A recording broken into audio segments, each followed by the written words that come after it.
So ayan mga kaprobinsya, magandang umaga po sa ating lahat. Ngayon ay magtikman natin itong buko mga kaprobinsya. Tayo ay magbuko. Sa umaga, maganda sa katawan at pang-cleansing sa ating bituka. Yung buko mga kaprobinsya, ayan oh, buko.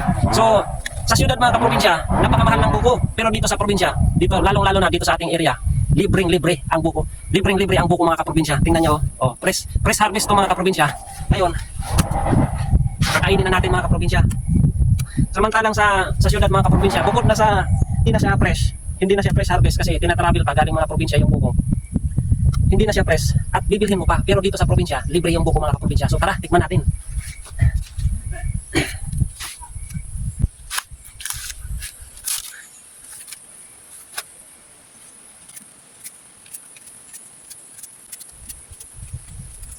Ito naman, ito yung ating kutsara mga kaprobinsya. Ayan.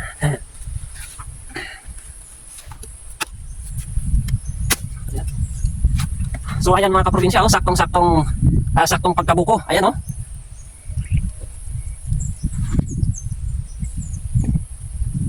Ang lamig mga kaprobinsya. Wow. Alright, geng.